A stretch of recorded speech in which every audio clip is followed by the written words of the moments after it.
Harry Truman is often remembered as one of the most underestimated leaders in American history. He was not born into wealth. He was not a famous war hero at first. And almost no one expected him to become president. But history had other plans.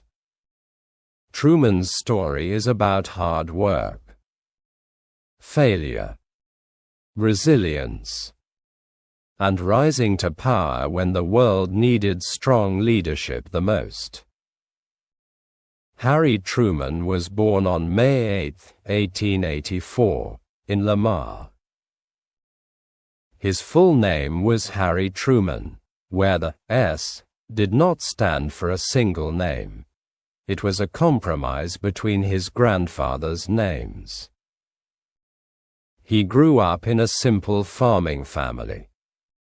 No luxury. No political connections. No easy path. As a young boy, Truman worked on farms and learned discipline early. He was not physically strong or academically gifted like some future leaders. Instead, he learned persistence. If something was difficult, he worked harder. If he failed, he tried again.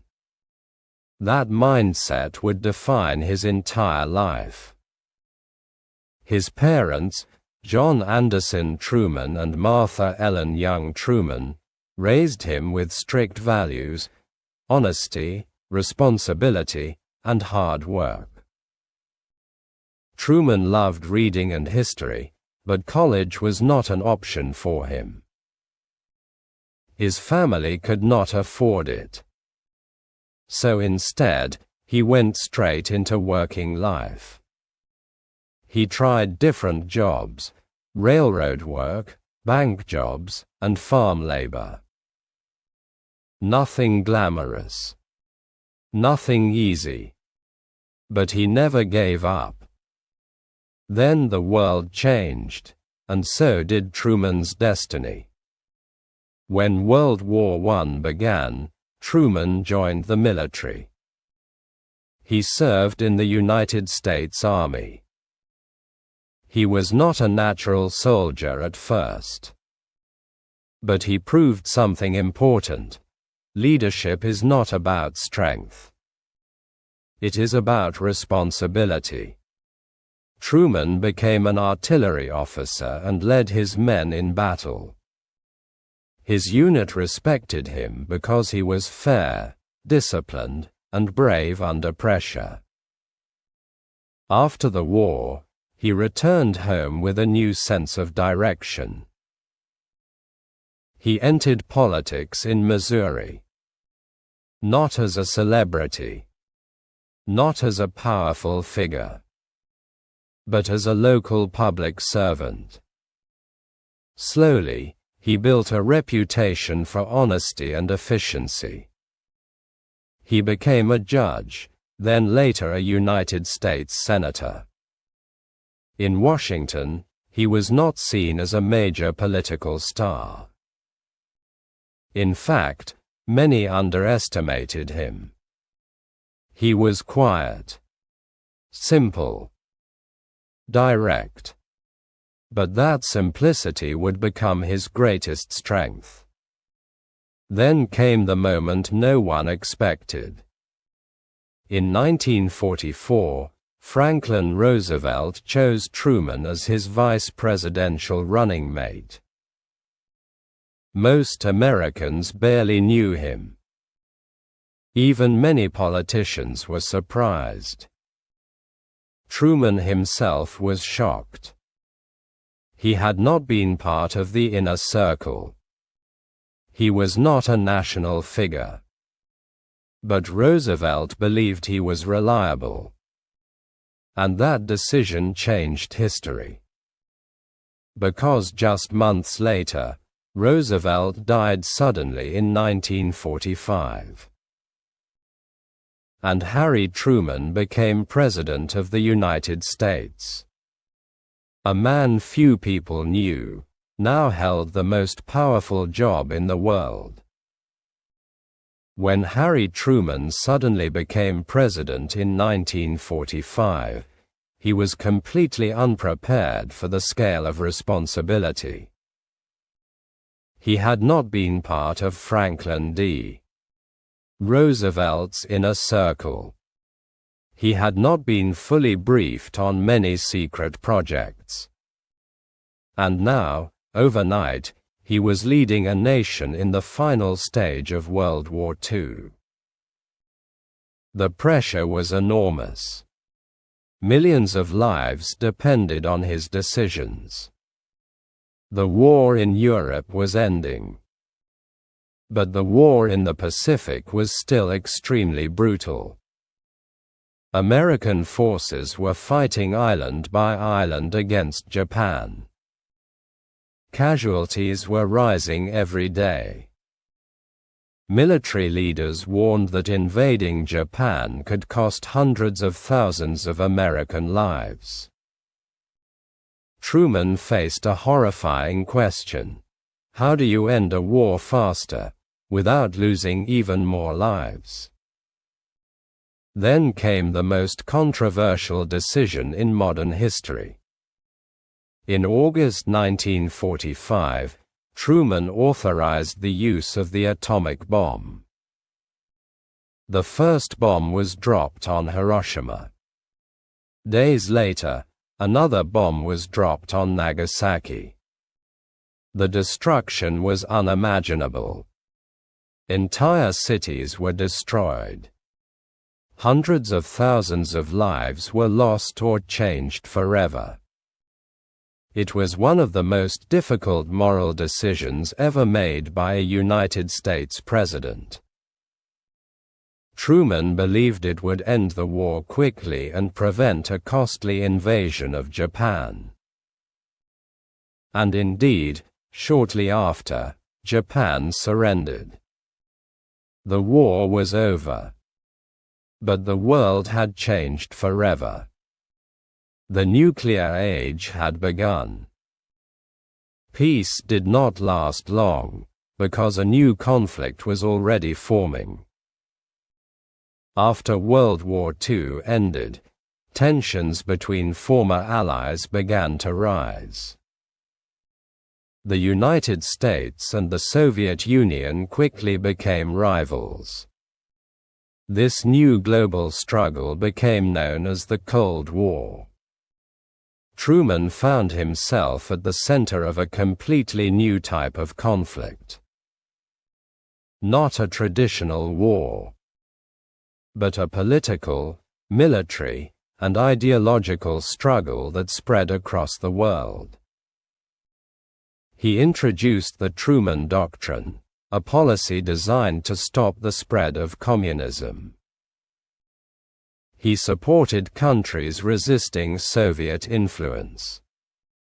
He helped rebuild Europe through the Marshall Plan. His leadership shaped the early structure of the modern Western world. But it was not easy.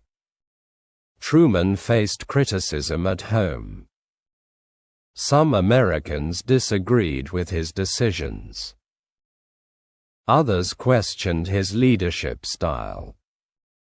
He was not a charismatic speaker like Roosevelt. He was direct, simple, sometimes blunt. But he was decisive. And in times of crisis, that mattered more than charm.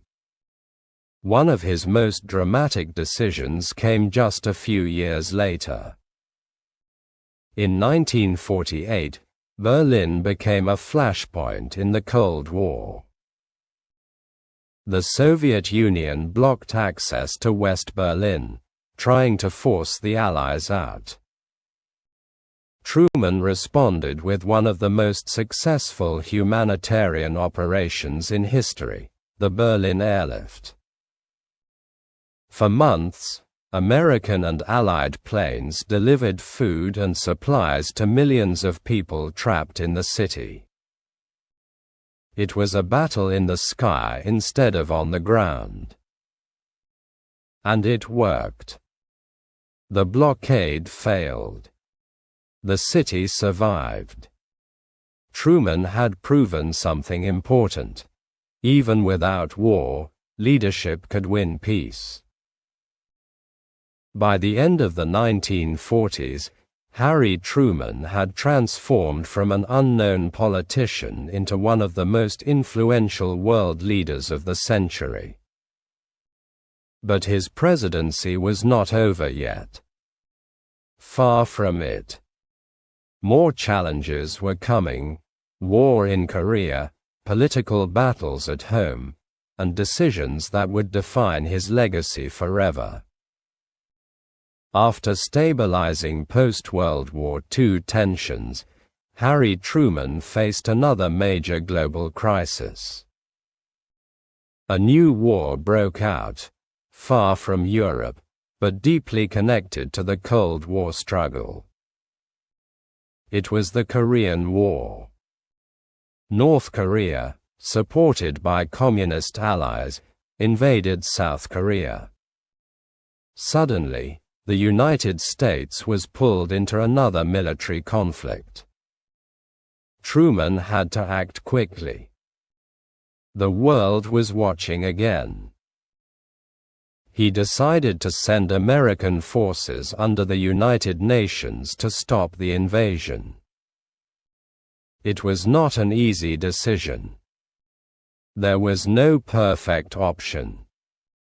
If the United States did nothing, South Korea could fall. If the United States intervened, the war could escalate even further. Truman chose action. American troops fought in harsh conditions, cold winters, difficult terrain, and a determined enemy. The war became long, costly, and politically unpopular. Many Americans began questioning the president. For the first time, Truman faced major criticism at home. The Korean War created deep divisions inside the United States. People argued about military strategy, war spending, foreign policy decisions, the future of America's role in the world. Truman, known for his simple and direct style, often struggled with public opinion. He was not a polished communicator like other leaders. But he believed in responsibility, not popularity. His famous idea was clear: a president must do what is necessary, not what is easy. At the same time, domestic challenges were growing. After years of war, Americans wanted peace and stability. But the country was changing rapidly. The economy was shifting. Cities were expanding. Social tensions were rising. Truman also faced political battles in Washington.